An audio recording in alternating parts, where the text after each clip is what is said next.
जिनेंद्र, आज जय श्रुत पंचमी महापर्व के अवसर पर एक समोसरण परमागम ऑनलाइन समोसरण भोपाल बैच है, उसकी गोष्ठी हम आयोजित करने जा रहे हैं। गोष्ठी का आरंभ हम महामंत्र अनादि निधन मंत्र पंच परमेष्ठियों को नमस्कार रूप मंत्र है उससे करेंगे। सभी लोग हाथ जोड़ ले हुए और मंगलाचरण करेंगे।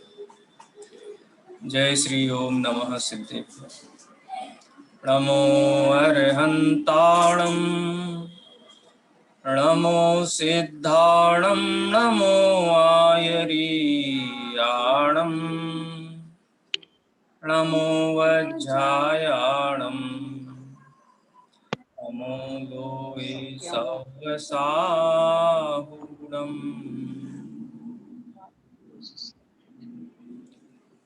पंच परमेष्ठियों को नमस्कार करते हुए आज का श्रुत पंचमी महापर्व और उसके ऊपर जो भी उसके अनेक पहलू हैं, अनेक पक्ष हैं जो हमें जानने चाहिए।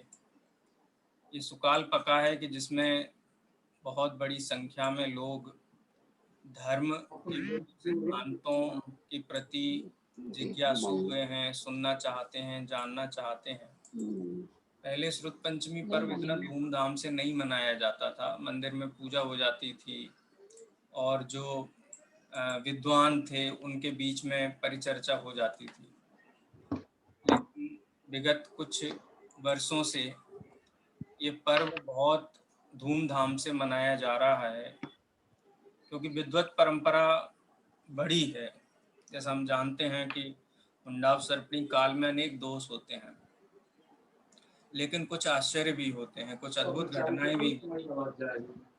तो हमें ऐसा लगता है कि पंचम काल के ये लगभग 2000 वर्ष पूरे होने आ रहे हैं और फिर भी धर्म, खासकर जो मूल सिद्धांत हैं, जो निकांक्षित जैन धर्म, सनातन दिगंबर जैन धर्म है, उसकी प्रभावना निरंतर फलीभूत हुई है, पकी है। लोगों में जिज्ञासा बढ़ी है और ये हमें भरोसा होता है कि पंचम काल के अंत तक दिगंबर जैन धर्म पहुंचेगा। देवांगज मुनि जो अंतिम मुनि होंगे इस पंचम काल के, तब तक ये अक्षुण्ण रहेगा। और इसीलिए बीच बीच में इस प्रकार के निमित्त, इस प्रकार के महापुरुषों का उदय होता रहेगा जिससे कि श्रुति की आराधना निर्बाध रूप से चलती रहे। चूंकि ये जो पर्व है ये अपने आप में बहुत बड़ा पर्व है। कुछ दिन पहले मैंने अपने साथी विद्वानों के साथ में विचार शेयर किए थे कि पूरे भारत में, विदेशों में भी चले जाओ आप, श्रीलंका, अफगानिस्तान, कंबोडिया तक चले जाओ तो आपको जैन मंदिरों के खंडर मिलेंगे।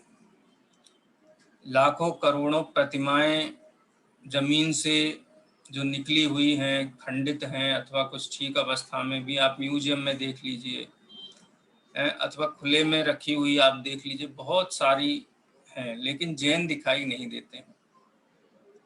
आज से 300 साल पहले जब पांडे राजमल जी हुए तो उन्होंने ये स्वयं उल्लेख किया कि 4 करोड़ जैन भारतवर्ष में है। तब भारत की जनसंख्या 130 करोड़ नहीं थी, जनगणना भले ही नहीं हुई हो लेकिन इतनी जनसंख्या नहीं थी। फिर भी जैनों की संख्या 300-400 साल पहले भी बहुत बड़ी मात्रा में थी और उसके पहले पूरा का पूरा प्रदेश जैन रहा हो, इसमें कोई आश्चर्य नहीं। अभी कुछ दिन पहले मैं वेन सांग का यात्रा वृत्त पढ़ रहा था, अंग्रेजी का उसका अनुवाद, तो उसमें वो खुद लिखते हैं कि मैं वैशाली गया और वैशाली में जो निर्ग्रंथ हैं वो बहुत बड़ी मात्रा में वहाँ निवास करते हैं।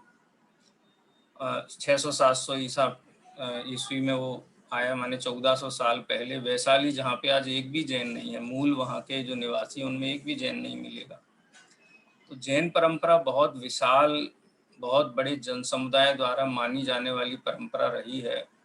अगाध जिनागम लिखा गया, 6-6 महीने तक शास्त्रों की होलियां जलाई गई, फिर भी अनेक शास्त्र, हजारों की संख्या में, लाखों की संख्या में शास्त्र आज भी उपलब्ध हैं। इससे ही हमें ये अंदाजा होता है कि जैन दर्शन और जैन शासन का क्या महत्व है और कितना वह जनप्रिय और लोगों के जीवन के उत्थान में कितना बड़ा योगदान दिया है। चूँकि काल विपरीत है, अब धीरे-धीरे ह्रास होना है, ये बात हम जानते हैं। फिर भी जो जीव इस काल में भी धर्म की आराधना कर रहे हैं, ऐसे 123 जीवों की संख्या आती है जो भरत क्षेत्र से चय करके मिथ्या दृष्टि जीव और विदेह क्षेत्र में जन्म लेंगे, और विदेह क्षेत्र में जन्म लेकर के सम्यक दर्शन ज्ञान चारित्र पूर्वक निर्वाण के पथ पर अग्रसर होंगे। कई लोग कहते हैं पंचम काल है, पंचम काल में तो धर्म होता नहीं है, इसलिए पुण्य ही कर लो। लेकिन धर्म की रुचि रखने वाले जीव, तत्व के जिज्ञासु जीव एक भवतारी भी यहाँ पर पैदा होते हैं पंचम काल में। तो ये बड़ी उपलब्धि है कि हमको मूल तत्व मिला है, हम उसकी आराधना में संलग्न हैं, रुचि पूर्वक पढ़ते हैं, समझते हैं, अपने जीवन में उन सिद्धांतों को उतारते हैं। ये भवितव्यता की सूचक है। खैर, श्रुत पंचमी के संबंध में मैं अभी कुछ अधिक परिचय नहीं दे रहा हूँ, क्योंकि आप लोग बोलने वाले हैं और आज मैं एक श्रोता के रूप में आपके साथ हूँ। और आज मैं बहुत कहना चाहिए कि जिज्ञासु हूँ कि आप लोगों के हमें क्या नई नई बातें, और नई भले ही ना हो बातें, लेकिन आपके उत्साह, क्योंकि वस्तु व्यवस्था अनादि निधन है, 6 द्रव्य 7 तत्व अनादि निधन है, लेकिन जो तत्व व्यवस्था है उससे हम कितने अंतरंग से जुड़े हुए हैं, एक दूसरे को कितना प्रेरित और उत्साहित करते हैं। इसी क्रम में ये कार्यक्रम है, और मैं इस अधिक विलंब न करते हुए प्रारंभ करता हूं, और सबसे पहले वक्ता के रूप में सारिका जी को मैं आमंत्रित करता हूं कि सारिका जी आज के ज्येष्ठ शुक्ल पंचमी, श्रुत पंचमी के महान पर्व के अवसर पर अपने विचार व्यक्त करें।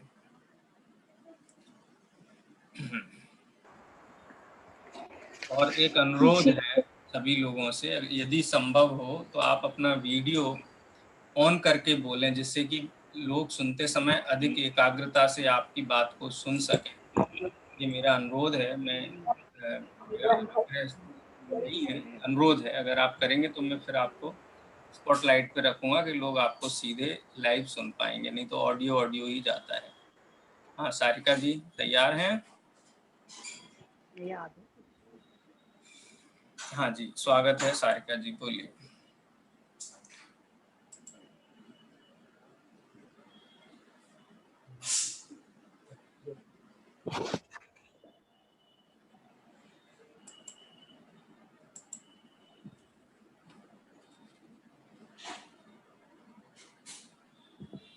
आपकी आवाज नहीं आ रही है सारिका जी।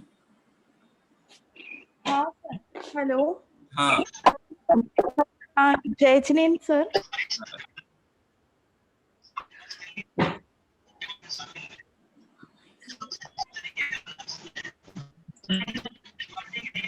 हेलो।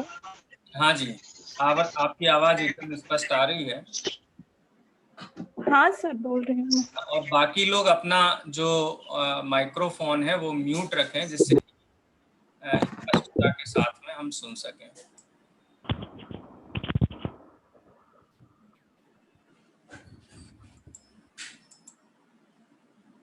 हाँ, सारिका जी अनम्यूट कर लीजिए और आपका वक्तव्य प्रारंभ करिए।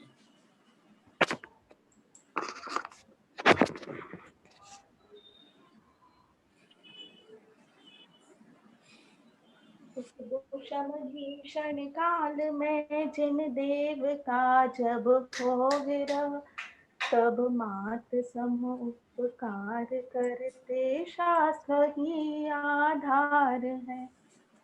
श्रुत पंचमी के बारे में हम सबने सुना है कि आचार्य धरसेनाचार्य को जब यह विकल्प आया कि जिनवाणी का ज्ञान कहीं यहीं तक सीमित न रह जाए, तो उन्होंने 2 आचार्यों को उसका ज्ञान दिया।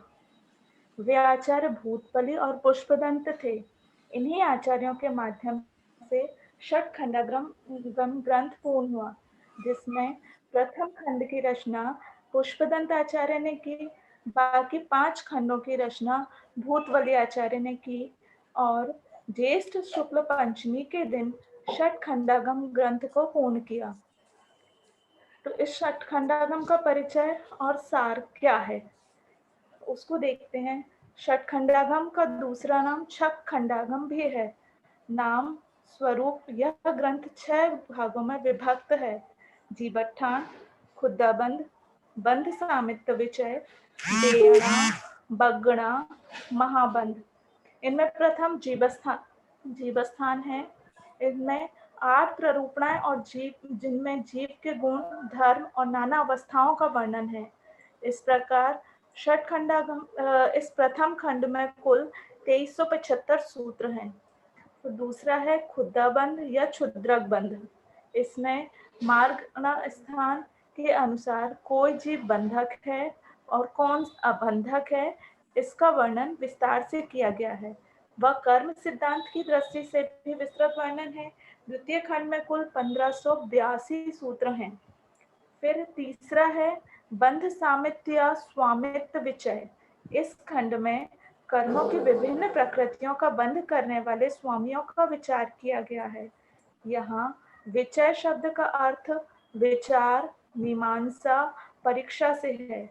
यहाँ ऐसा विचार किया गया है कि कौन सा कर्मबंध किस मार्गणा स्थान या गुण स्थान में संभव है।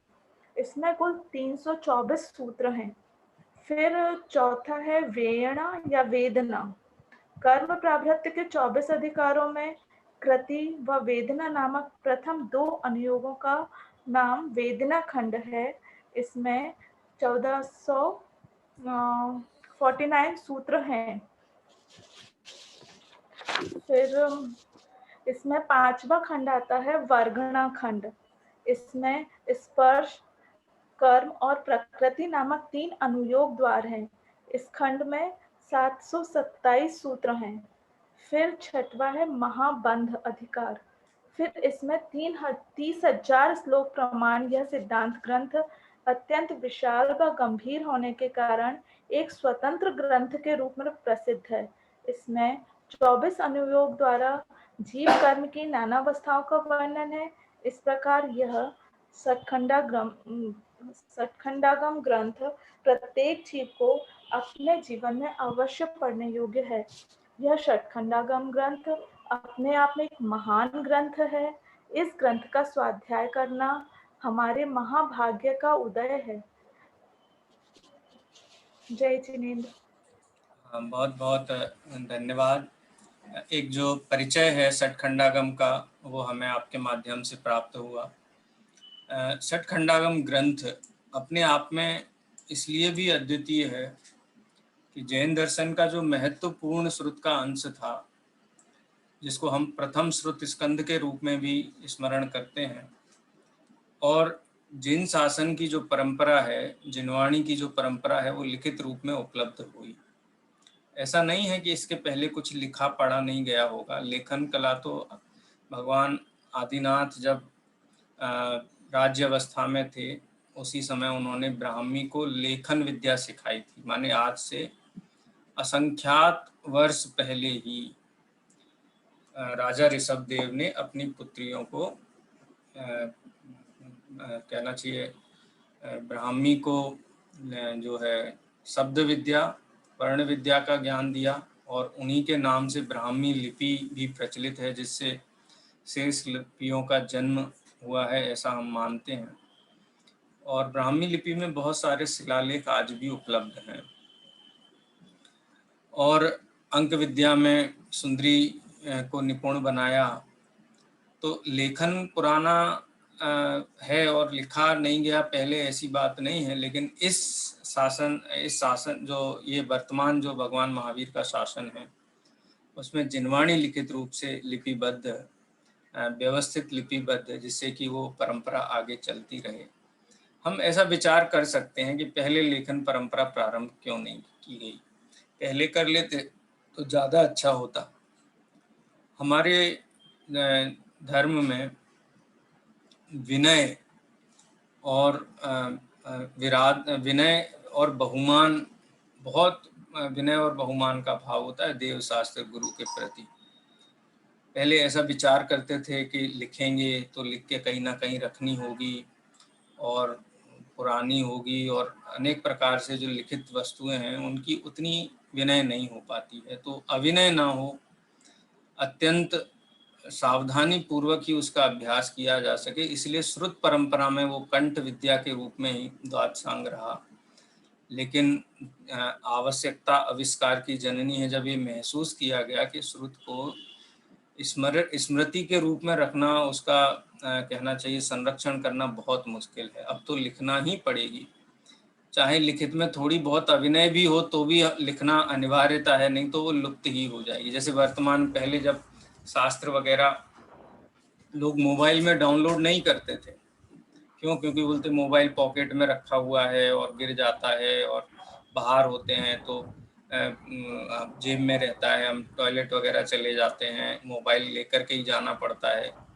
तो शास्त्र आदि नहीं रखते थे मोबाइल में और ऐसे इलेक्ट्रॉनिक्स डिवाइसेस में। लेकिन देशकाल परिस्थितियों के अनुसार थोड़े थोड़े हम संरक्षण और जैन विद्या के अभ्यास पे अधिक बल देते हुए, तो थोड़ा जैसे हम आज के युग में देखते हैं कि चीज़ें थोड़ी बदली हैं। पहले मंदिरों के बर्तन भी बारी बारी से मोहल्ले में जो भी मंदिर के निकट रहते थे उनका नंबर लगता था, कोई अन्य व्यक्ति हाथ नहीं लगाता था मंदिर के जो पूजा के बर्तन होते थे या द्रव्य बनाने का काम है।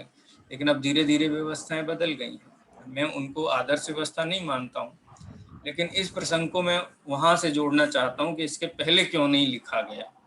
लेखन परंपरा ईसा की पहली शताब्दी या पहली शताब्दी ईसा पूर्व में क्यों हुआ, तो ये एक कारण हो सकता है, लेकिन अनिवार्य था। इसीलिए आज श्रुत हमें उपलब्ध है, लिखित रूप में उपलब्ध है, और हम तत्व का अभ्यास कर पा रहे हैं। बहुत सारी बातें हैं, हम चर्चा कर सकते हैं, लेकिन अधिक समय नहीं लेते हुए मैं अगले वक्ता के रूप में किरण जी विदिशा से अनुरोध करता हूं कि वो अपने विचार श्रुत पंचमी पर्व के अवसर पर रखें। जी सर, सभी को जय जिनेंद्र। जय जिनेंद्र। आज ज्येष्ठ शुक्ल पंचमी का दिवस है। तीर्थंकर भगवान की वाणी को श्रुत ज्ञान कहा जाता है।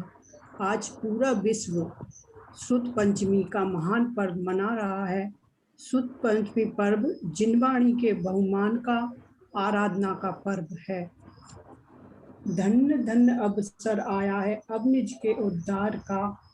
श्रुत पंचमी पर्व अति पावन है श्रुत के अवतार का। अब मैं इसका इतिहास बताती हूँ। श्रुत का इतिहास आज से 2547 वर्ष पहले भगवान महावीर को मोक्ष की प्राप्ति हुई। इस युग में अंतिम तीर्थंकर भगवान महावीर स्वामी थे। अब लगभग 84,000 वर्ष तक कोई तीर्थंकर नहीं होगा।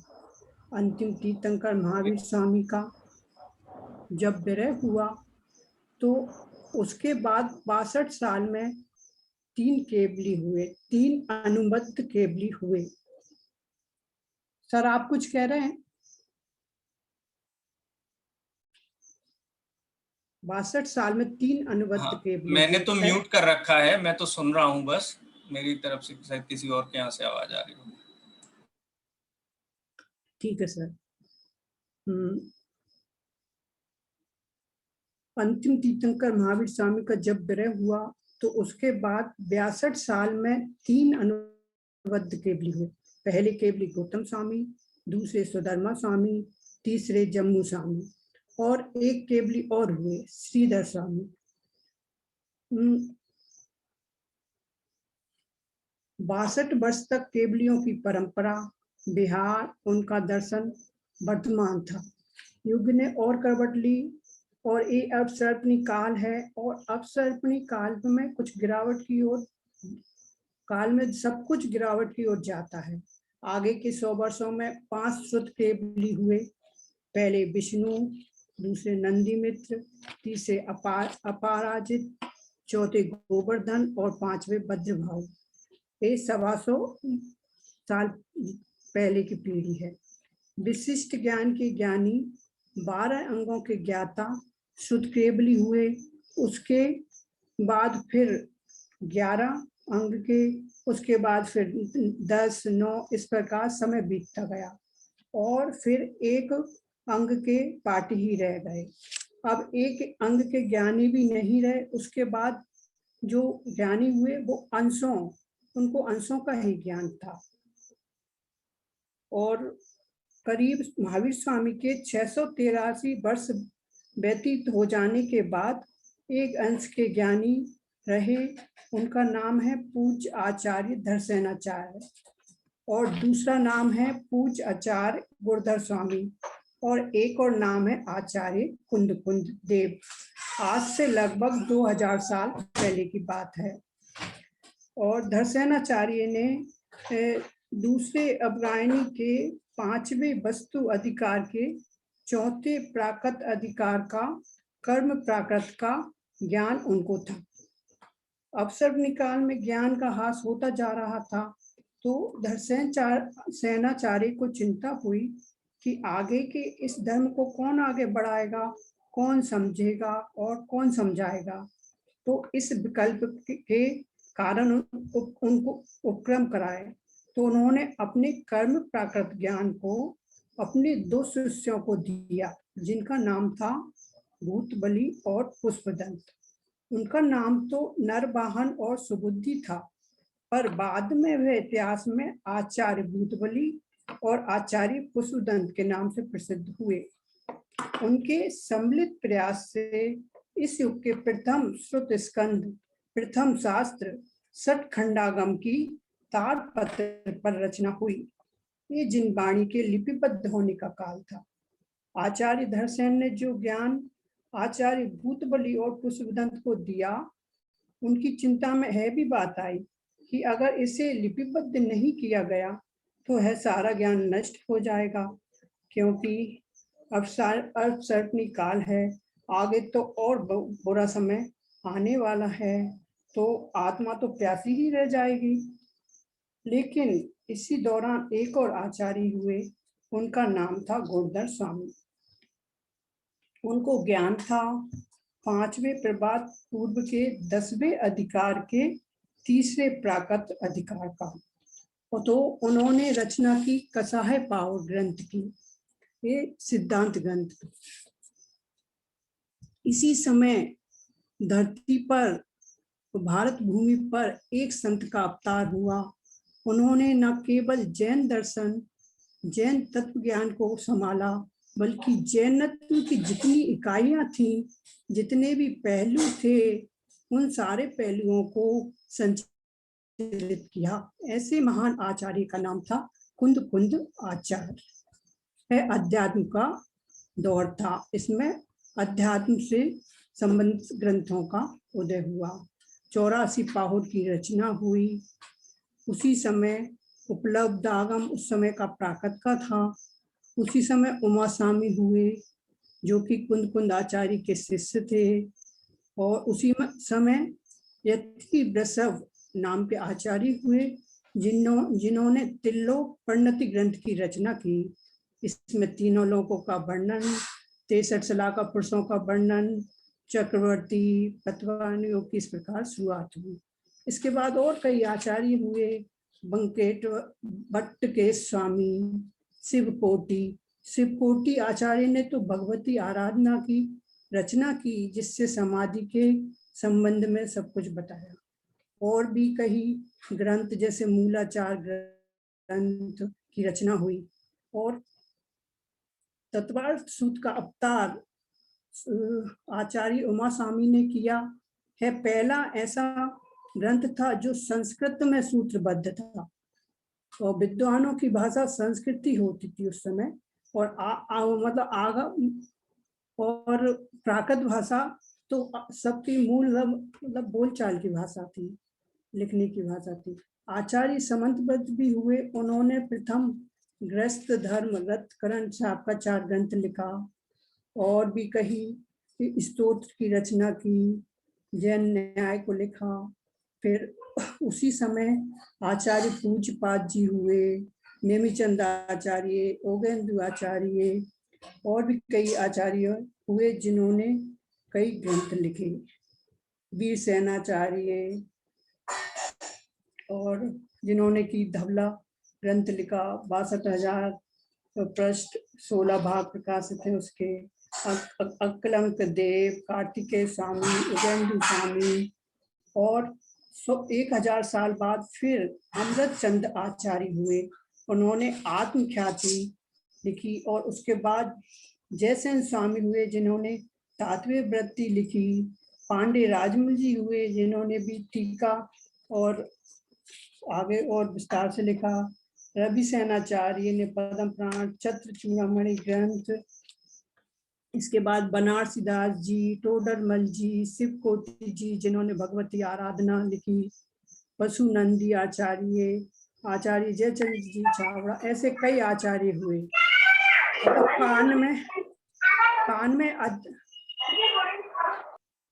कान में अध्यात्म की बात पड़ती है तो मिथ्या दूर भाग जाता है।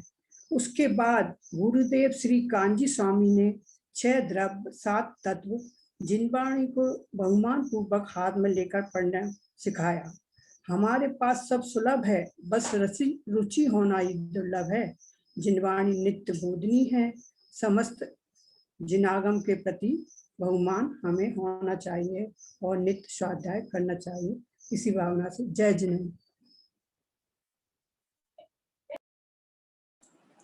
बहुत बहुत आभार किरण जी। मैं अपेक्षा कर रहा था कि आप विदिशा का बहुत बड़ा योगदान है, विदिशा नगर का भी। आज जो हमें मुद्रित अवस्था में धवला की जो 16 पुस्तकें उपलब्ध हैं, मुझे नाम याद नहीं आ रहा है, कुछ दिन पहले मुझे याद था, अभी एकदम स्मरण नहीं आ रहा है। क्या नाम? सर मैं बोलने वाली थी। अच्छा, आप बताने वाली हैं? ठीक है, तो सेठ फिर मैं सिताब राव जी विदिशा वाले। हाँ, सिताब लक्ष्मी चंद जी, लक्ष्मी चंद जी सिताब राय। हाँ, जब पंडित फूलचंद जी, सिद्धांत शास्त्री और विद्वानों को जब सठखंडागम की प्रतियां, अब वो कैसे मिली, वो बहुत न्यायोचित कहना चाहिए, लोक रीति के हिसाब से तो नहीं मिली थी, लेकिन ज्ञान का प्रचार प्रसार हो इस अपेक्षा से वहाँ पे क्या गजरत शास्त्री थे, गजानन शास्त्री में नाम, मुझे उनका भी स्मरण नहीं हो रहा है। उन्होंने उसकी प्रतिलिपियां, कन्नड़ की प्रतिलिपियां बनाई कि जिससे इनको सुरक्षित रखा जा सके, लेकिन फिर वो देवनागरी लिपि में उपलब्ध हों, उनका संशोधन माने प्रूफ रीडिंग वगैरह, उनका मुद्रण वगैरह, इसके लिए बहुत धन की आवश्यकता थी। पहले इतनी संपन्नता नहीं थी विद्वानों के पास में। जब पता चला सेठ लक्ष्मी चंद जी सिताब राय जी वहाँ पर गजरत का कुछ आयोजन करने वाले हैं विदिशा में, तो विद्वत्गण उनसे मिलने गए, उनसे अनुरोध किया कि आप जो वहाँ खर्च करने वाले हैं, अगर आप इस ग्रंथ के प्रकाशन और मुद्रण के लिए खर्च करें तो एक बहुत बड़ा कहना चाहिए जैन धर्म प्रभावना का बहुत बड़ा काम होगा। और हमारे जो भी साधर्मी हैं, जैन दर्शन, जैन समाज है, वो बहुत प्रोग्रेसिव है, प्रगतिशील है, इन चीज़ों को समझते हैं, और उन्होंने उस अनुरोध को स्वीकार किया और उसके व्यय को उठाया। मैं अभी जब विदिशा में था, लगभग मेरे ख्याल से पिछले साल की बात है, और जो पुराना मंदिर है उस मंदिर में जो सठखंडागम का जो एक वहाँ पर स्तूप बना हुआ है और उसके दर्शन का लाभ मुझे 6-7 दिन मिला, तो उस ऐतिहासिक घटना का वो एक बहुत बड़ा साक्ष्य विदिशा नगर में स्थापित है। खैर, अभी आगे चर्चा आएगी, इसलिए मैं आपका अधिक समय नहीं लेता हूँ, और अगले वक्ता के रूप में मैं अनुरोध करता हूँ अलका जी से अनुरोध है कि वो अपने विचार प्रस्तुत करें। जी सर। जय जिनेन्द्र। आज श्रुत पंचमी नामक महापर्व का दिन है। मैं इस संबंध में अभी उसका कथानक तो हम लोगों ने और उसकी महिमा तो जान ही ली है। एक भजन के माध्यम से इस दिन की महिमा का वर्णन करना चाहती हूँ। तो भजन है। महापर्व श्रुत पंचमी आया, महिमा आओ मिल गाए। कली काल में श्रुत का दीपक मुक्ति का पथ दिखलाए। आचार्य धर सेन स्वामी जी चंद्र गुफा में गढ़ गिरनार, जीवन का अब अंत निकट है, करते थे वो मन में विचार। वाणी किसको सौंपूं सोच के, पत्र शीघ्र वो भिजवाए। कली काल में श्रुत का दीपक, मुक्ति का पथ दिखलाए। वेण्या तट पर महिमा नगरी, श्रमणों का हुआ सम्मेलन। नेतृत्व अरहद बलि स्वामी, प्रसंग था युग प्रतिक्रमण। नरवाहन बा सुबोधि मुनिवर, पत्र को पढ़कर भिजवाए। कली काल में श्रुत का दीपक, मुक्ति का पथ दिखलाए। महापर्व श्रुत पंचमी आया, महिमा आओ मिल गाए। कली काल में श्रुत का दीपक, मुक्ति का पथ दिखलाए। सपने में दो बैल दिखे थे, मुनि राज द्वय पहुंच गए। विनय से तीनों भक्ति रचा कर, गुरुवर के थे चरण छुए। श्रुत देवता जयवंत हो, हर्षित वाणी प्रकटाए। कली काल में श्रुत का दीपक, मुक्ति का पथ दिखलाए। योग्यता है कितनी जानने, सिद्ध करो यह मंत्र दिया। एकाक्षी और दंत युक्त तब देवियों का दर्श हुआ।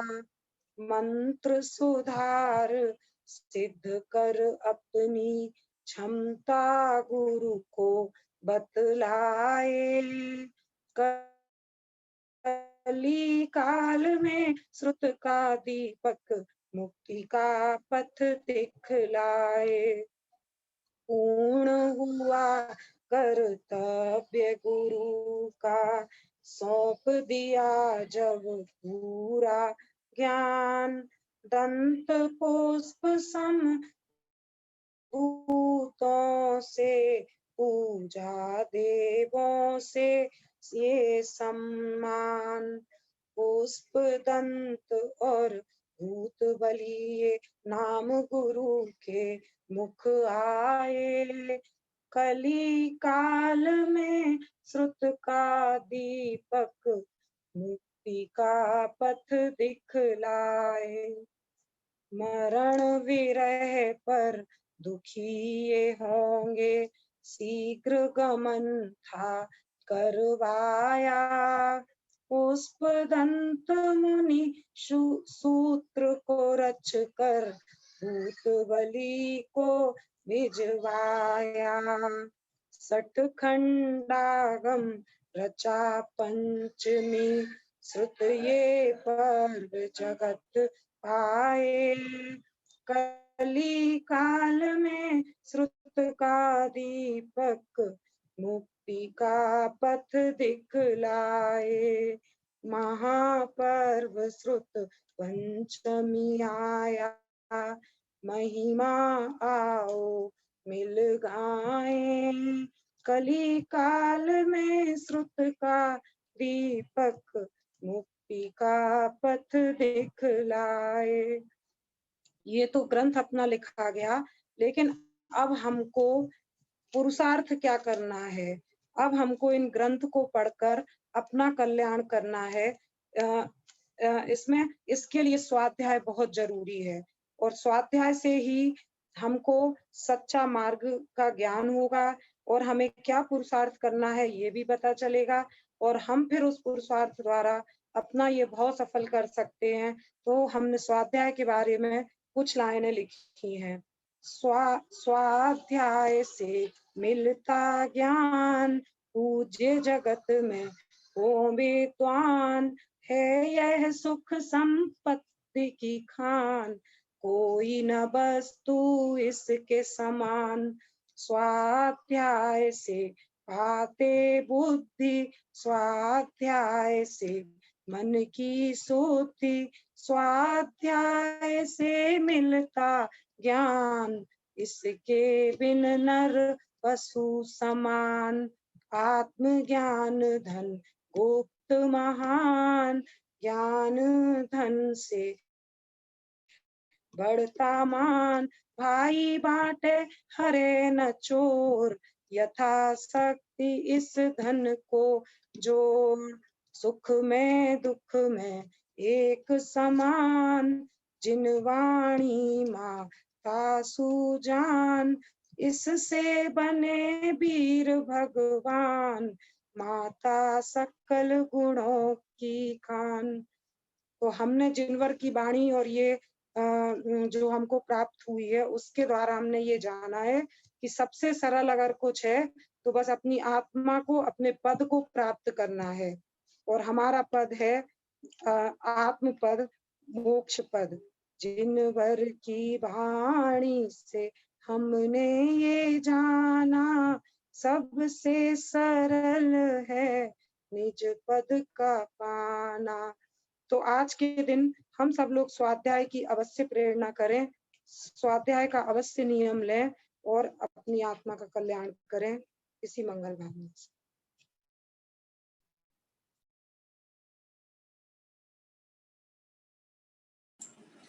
बहुत बहुत धन्यवाद अलका जी। आपने पद्यमयी रचनाओं के माध्यम से जो आचार्य धरसेन, पुष्पदंत और भूतवली की यशोगाथा है, उनके द्वारा किया गया एक बहुत महनीय कार्य है, उसके संदर्भ में हमको बताया। और जिनागम रचना का उद्देश्य क्या है, पुस्तकें अलमारियों में या शास्त्र भंडारों में रखी जाने के लिए जिनवाणी माता नहीं है, वहाँ विराजमान करने के लिए नहीं है। वो हमारे आत्म कल्याण में साधक हो, आत्म कल्याण में निमित्त हो। हम आत्म कल्याण के मार्ग में इस जिनवाणी माता रूपी जो सूर्य है उसके प्रकाश में उस मार्ग को प्रशस्त करें, इसके लिए है। अनेक प्रेरणाप्रद बातें आपने कही। गुजरात का भी ये ग्रंथ रचना जो श्रुत पंचमी है, इसके साथ में बहुत गहरा संबंध है। गिरनार पर्वत के निकट जिस समय आचार्य धरसेन विराजते थे और मुनिवर नरवाहन और मुनिवर सुबुद्धि यहाँ पर उनको उनके गुरु महाराज के द्वारा उनको आदेश हुआ कि आप जाइए और जिनवाणी के संरक्षण के लिए, सूत्रों के संरक्षण के लिए आचार्य धरसेन से जो एक देश ज्ञान है श्रुत का वो प्राप्त करिए। तो नरवाहन और सुबुद्धि, नरवाहन राजा थे, जब लौकिक जीवन में थे उस समय वो राजा थे, और सुबुद्धि उनके ही नगर के बहुत गणमान्य व्यक्ति थे। और जब जिस समय राजा नरवाहन उनको विरक्ति हुई संसार शरीर भोगों से, तो सुबुद्धि जी वो थे, उनको भी साथ में ही उन्होंने भी मुनि दीक्षा ग्रहण की।